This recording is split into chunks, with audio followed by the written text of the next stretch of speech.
Hey y'all, howdy. Welcome to One for the Books. I'm Sandra Broadwell, and today we're going to talk about the 7 books that I read in the month of August.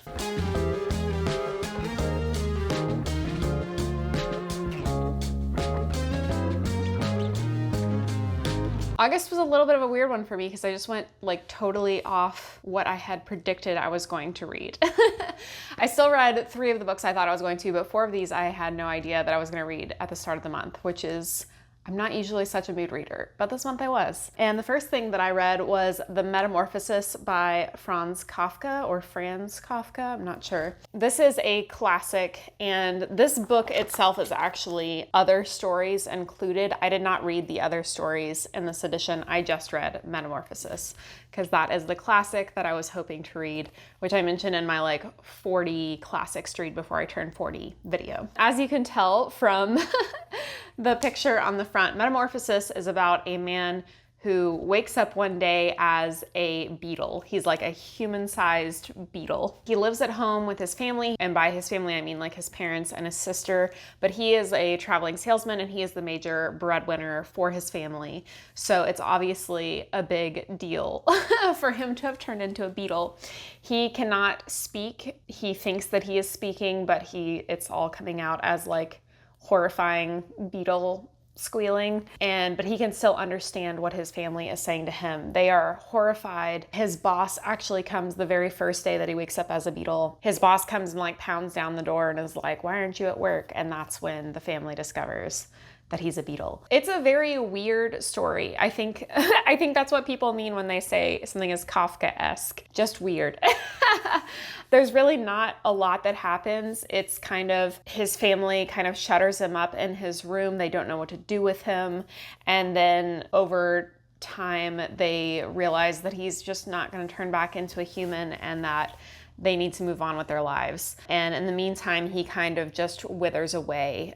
He becomes more and more beetle-like. He loses his sense of humanity and then eventually dies. That's the whole story.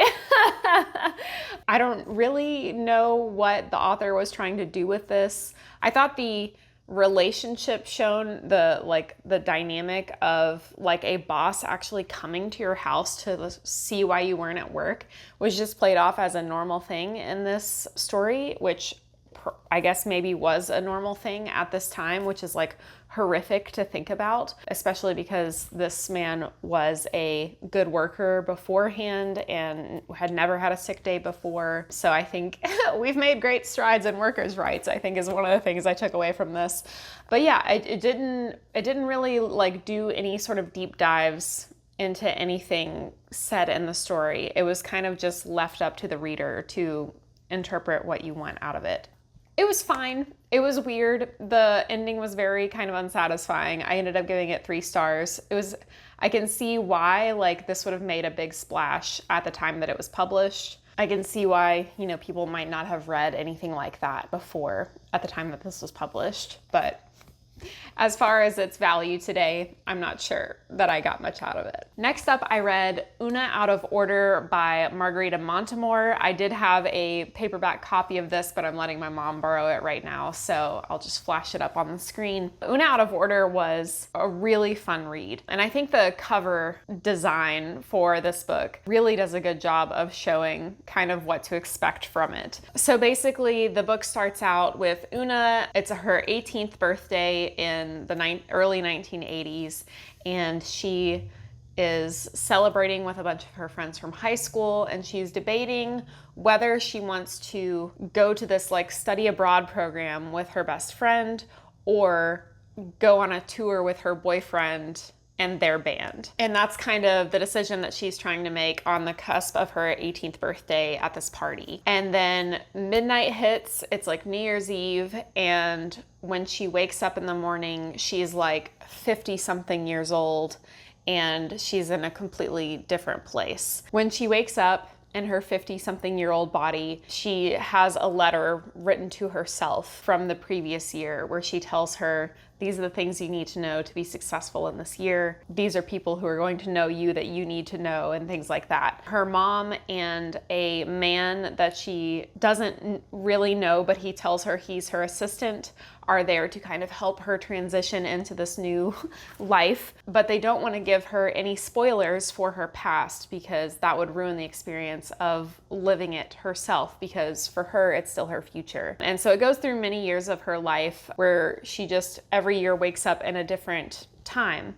Sometimes she's younger than she was before, sometimes she's older than she was before, and each time it's very disorienting, and she might be in a different place and with different people, and she just has to figure out what's going on and try and cope with it. At its heart, I feel like this is a sort of coming of age story, but with a really unique lens on just like, no matter what you do in life, you can't predict your own future, you can't change the past, and you just have to try and live your life to the fullest, regardless of your circumstances. And that's something that her mom really tries to help her with throughout the years. There's never any exploration of why this happens to her. It doesn't really go into that at all. That's just not what the story was trying to do. It's not like a explanation of why she has this condition or if there's anyone else that's like her with that condition or anything. It really is just a story about discovering life and doing the best you can.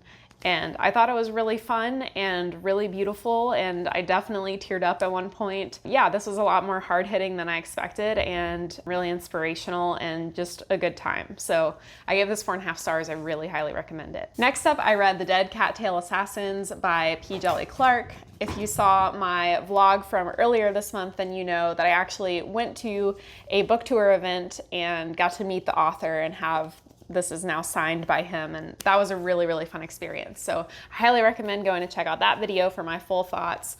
But basically, The Dead Cattail Assassins is about an undead assassin. She is part of a guild of undead assassins, and she is assigned to kill a person during this festival of the Clockwork King, which is a super cool sounding festival that you learn more about throughout the book. It's a very short book. The whole point of being an undead assassin is that you have no ties and no memories to your previous life, and so you aren't kind of burdened by any sort of bias when you get these assignments. But when our main character goes to meet her mark and kill them, she actually recognizes them from her previous life, and it's the first time she's ever had a memory resurface like that, and it throws everything out of alignment. And so the story is really about her trying to figure out who this person is, why she recognizes them, why she's remembering these things, and then who was the person that sent her to kill this person, and try and figure all this out kind of in a one night type of thing, because if she doesn't kill her mark, then her own guild members will try to kill her so that they can maintain their reputation for being the best undeniable killers.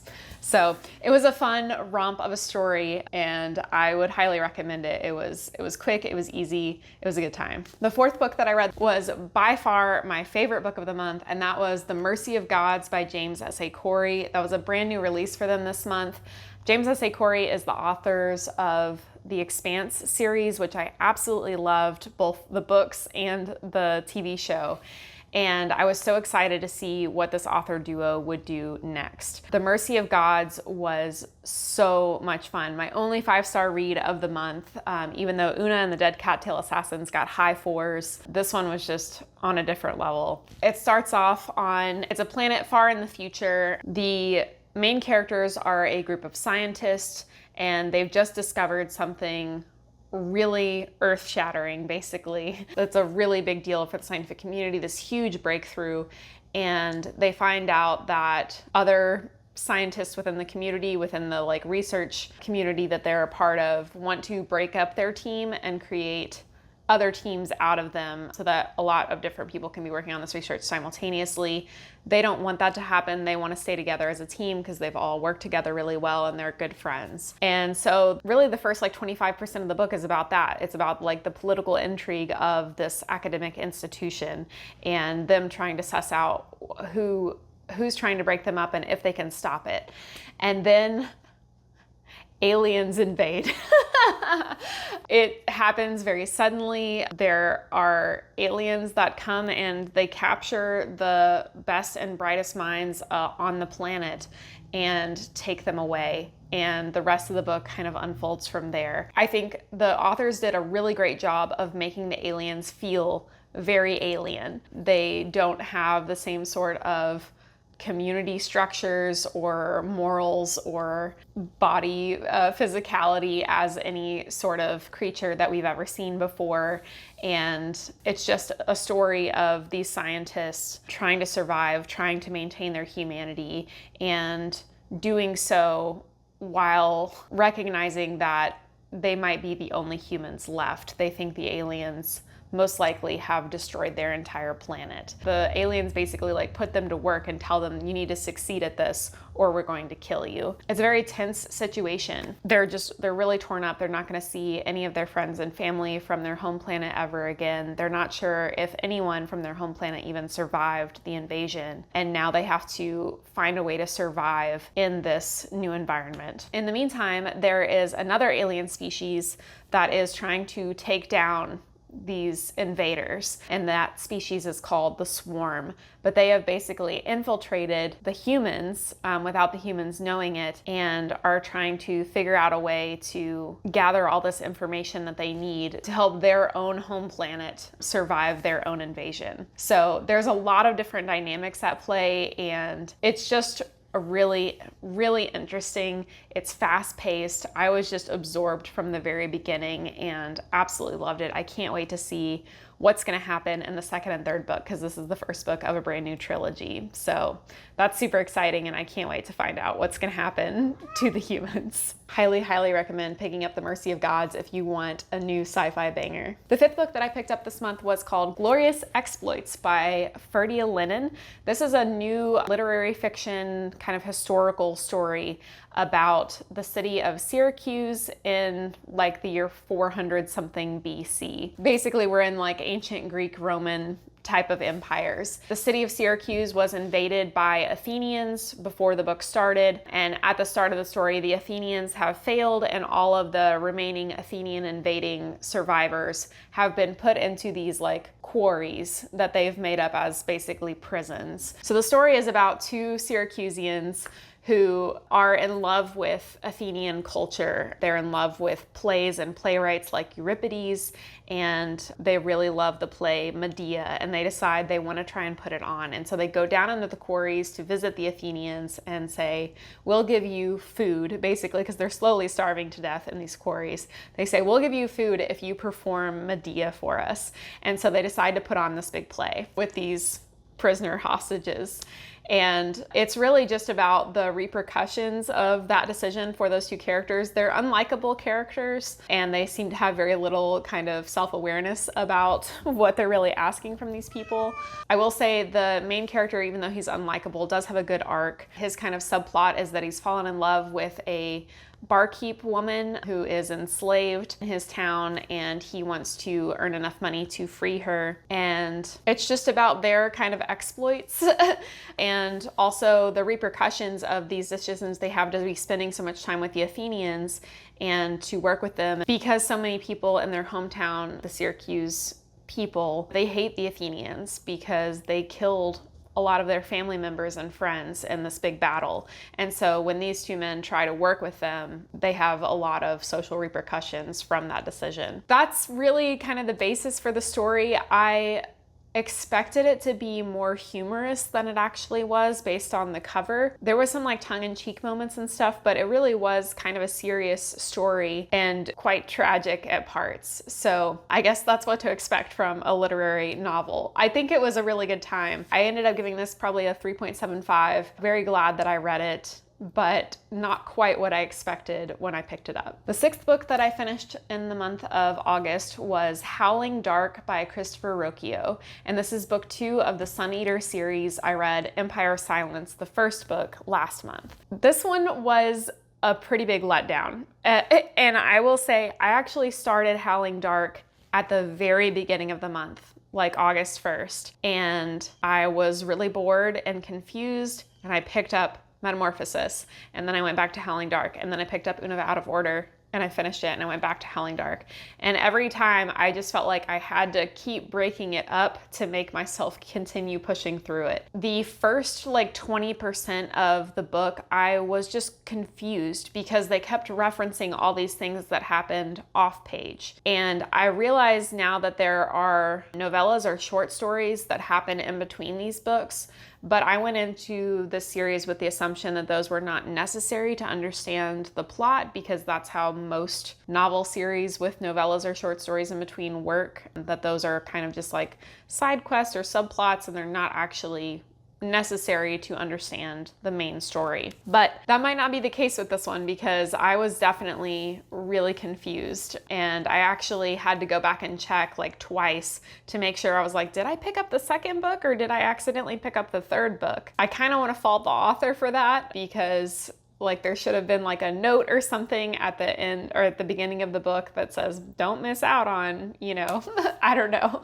I just feel like if you're going to make your short stories or novellas integral to the story, that they need to be, you know, number 2, and just order them in that order so that people know it's not story 1.5, it's actually story 2 that you need to move on to story 3, etc. So I was confused, and that definitely decreased my enthusiasm for the story. I kept switching books and coming back to Howling Dark, and it did pick up here and there, but I still felt like there was just a lot that happened in the first 50% of the story that really wasn't necessary to be on page. It felt a little bit like the pacing was off. Basically, I felt like the whole first half of the book was almost like a side quest, and then it was like the second half of the book where we really got into the meat of what was supposed to be happening in this novel. So this was a big letdown for me, because I absolutely loved the first book, and this one I'm giving like a 3 stars, just because, again, I was just bored the whole time I was reading it. Not the whole time. There were definitely interesting things that happened, and I was very engaged at some points. But a lot of the points that I was reading this book, I was just like, oh my gosh, I have so much left of this book. How am I going to push through this? So yeah, that was a big bummer, because I just expected a lot more, and it has a really high rating on Goodreads, and everyone that I know that has picked up the series has really loved this book. I thought the plot, the actual, like the story itself, what happened in the book was incredible. Once again, our main character is Hadrian. He is trying to accomplish a certain thing. When he finally achieves the thing that he desired, it all goes horribly wrong. Everything crumbles beneath him. It's very, very tragic, but it's leading to something clearly very epic. And the like antagonists in the story were some of the most interesting I've ever read. Plays off some tried and true sci-fi tropes, but just does them in such a fascinating way. So I still have really, really high hopes for the rest of the series to bump it back up to the level of the first book, but this one was just a little bit of a miss for me. So I'm not quite sure when I'm going to pick up the third book, which is Demon in White. And finally, the last book that I picked up this month was Tom Lake by Ann Patchett. This is my first ever Ann Patchett novel. I'm not really going to say my thoughts on this at this point, because I'm including this in an upcoming vlog. So I will save my thoughts for that, and then I'll do this in my September wrap up instead, even though I finished it in August, just because I would like for you all to go watch the vlog instead. But this is a story about the COVID pandemic and a family that comes together on the family farm to kind of quarantine together, as the mother of the family kind of reminisces to her adult daughters about a summer when she dated a famous actor. That's the basic plot. So I'll let you know my thoughts about that in the upcoming vlog. And those are the 7 books that I read in the month of August. Like I said, Mercy of Gods by James S.A. Corey, definitely my favorite book of the month, but there were some really good ones in here. So I hope I inspired you to pick some of them up if you haven't read them already. If you have read any of these books, please let me know your thoughts on them down in the comments below. And if you haven't read any of these books, just let me know what your favorite read was for the month of August. Thanks so much for tuning in to hang out with me a little bit today. As always, please be kind, read more books, and hit the subscribe button down below for more bookish content to come. I'll see you next time.